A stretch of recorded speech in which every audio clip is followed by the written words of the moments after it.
e bem-vindo às Crônicas Romanas, uma história de Roma em português. Episódio 59. Catão, o Jovem, e a Última Noite da República. Como morre quem viveu o estoicismo. 46 a.C. No episódio anterior, nós vimos como Júlio César ganhou mais uma batalha no seu caminho para derrotar a resistência do Senado à sua consolidação do poder em Roma. Agora, faltava a ele capturar o líder moral e ideológico dessa resistência, o Catão, o Jovem. Entre os nossos 9 personagens da queda da República, nós já vimos que o Crasso dominava as finanças, o Pompeu dominava os militares, o Bruto e o Cícero, nesse momento, haviam pedido clemência, o César, a essa altura, já passava do Crasso em fortuna, já havia derrotado militarmente o Pompeu. Só que, com o Catão, o Jovem, a gente vai ver que ele nem vai ser derrotado, nem vai pedir clemência. Então, quem é esse líder político e filosófico? O Catão, esse Catão, era bisneto daquele Catão, o Velho, que nós conhecemos no episódio 25, que foi o criador do bordão Carthago delenda est, né, que queria derrotar Cartago. A ironia era que enquanto ambos defendiam a preservação das tradições austeras, tradicionais romanas, o mos maiorum, né, como se chamava em latim, que é a maneira dos antepassados, como os antepassados viviam, como eles se comportavam. Enquanto o bisavô queria banir os filósofos gregos, achando que isso era influência grega e era uma coisa decadente, esse Catão Jovem bisneto abraçou e encarnou a filosofia grega do estoicismo. O que é o estoicismo? Assim, de uma maneira bem rápida, né? O estoicismo é uma escola filosófica que apareceu ali na Grécia. Depois do Platão, Aristóteles, vêm os estoicos e os epicuristas. Os estoicos, eles acreditavam na virtude e achavam que uma principal virtude era controlar as emoções, né? Então, a questão da austeridade, da honestidade, da virtude, são temas estoicos. O estoicismo é uma filosofia bem complexa, ela tem não só uma ética de como viver a vida, mas ela tem também uma lógica estoica e tem uma física estoica, que é acerca de como se entende o universo. O estoicismo vai florescer em Roma, mas vai florescer em Roma principalmente nos próximos séculos, tá certo? Nos próximos séculos a gente vai ver os grandes estoicos, escritores romanos, que é o Epicteto, que era um escravo, o Sêneca, que era um professor, e o Marcos Aurélio, né, que é o imperador. Isso aí a gente vai ver nos próximos séculos. Nesse momento, a gente vai ver o Catão Jovem, que ele não escreveu nenhuma filosofia, ele viveu. Ele exemplificou pela sua maneira de viver. Ele caminhava ao lado das tropas a cavalo, ele não gostava de ficar acima dos outros. Ele participava das atividades que os soldados comuns tinham que fazer e que ele, oficial, estaria liberado. E, principalmente, o Catão Jovem não aceitava corrupção ou propinas, inclusive quando ele foi administrador do Tesouro de Roma. A sua administração foi tão honesta que, ao final dessa administração, o Tesouro de Roma havia sido organizado, aumentado, e ele continuava com a sua fortuna, né, sem nenhum acréscimo. E ele ficou com uma fama de ser a pessoa que cortava os projetos políticos que as pessoas queriam gastar dinheiro, né? Esse Catão, o Jovem, era um defensor incansável das tradições republicanas e ele odiava as maneiras e as manobras que o Júlio César estava usando para consolidar o poder político.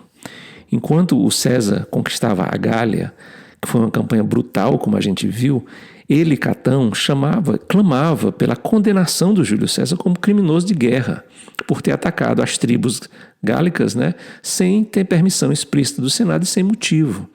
O Catão detestava a manobra do Júlio César de usar a imunidade política, a imunidade judicial dele como governador para escapar dos processos, né, sobre o que ele fez quando ele era cônsul, né?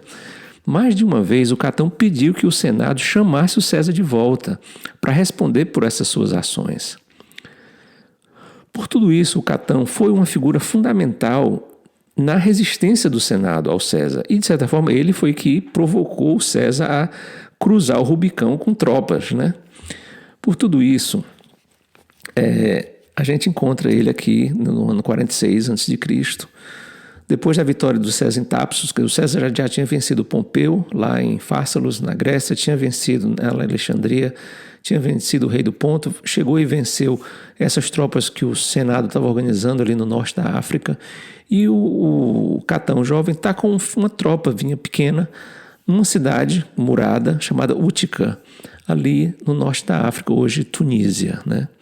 Junto com as notícias da derrota sangrenta que as tropas do Senado tiveram, chegaram cartas do Júlio César pedindo a rendição e oferecendo clemência ao Catão.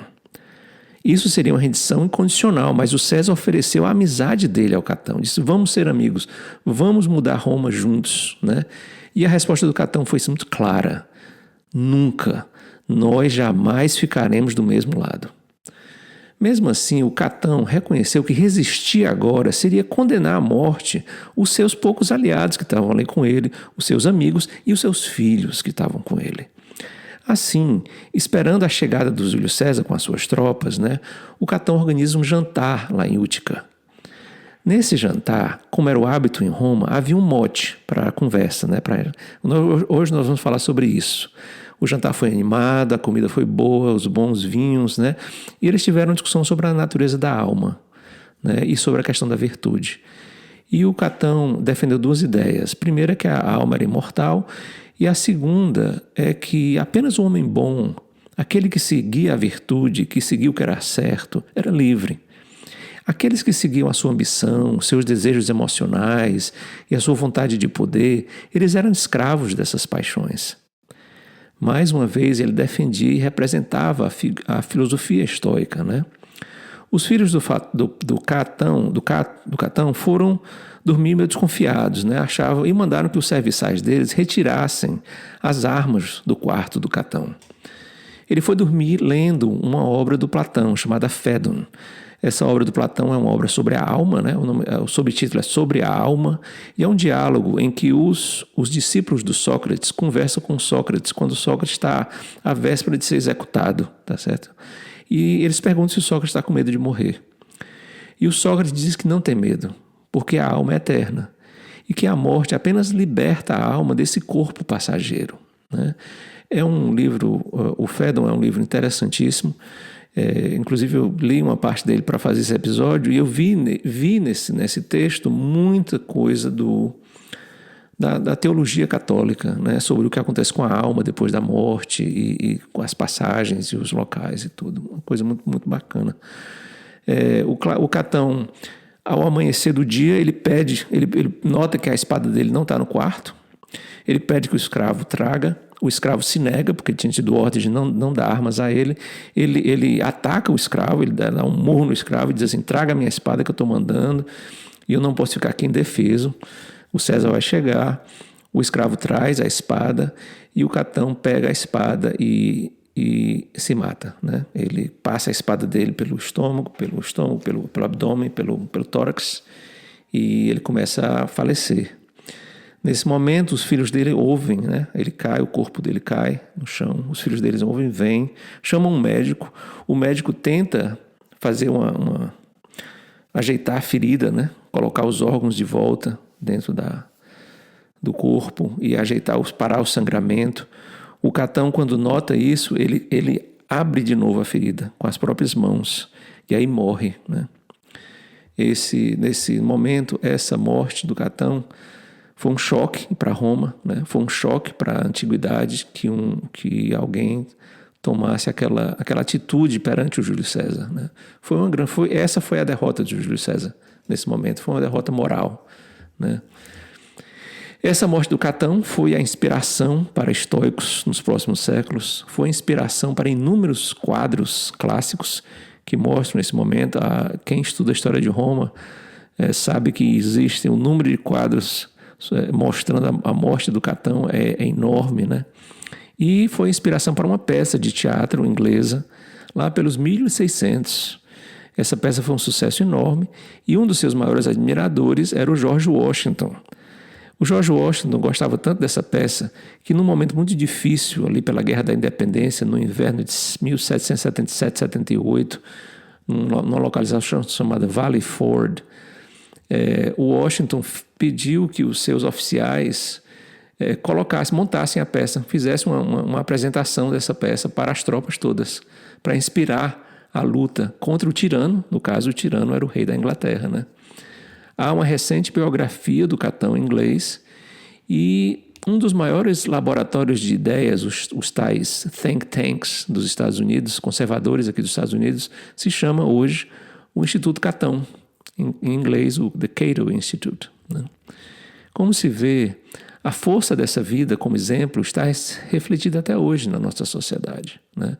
O Catão, por exemplificar a retidez, a honestidade e a dificuldade de negociar, né, com certos conchavos políticos, né? Ele representou tudo isso, né, pelos últimos 2000 anos, né? No próximo episódio, a gente vai voltar a Roma, em companhia de Júlio César, onde ele vai celebrar os seus triunfos, literalmente, e a gente vai estar mais um passo de sair da República e entrar no Império. A gente se encontra.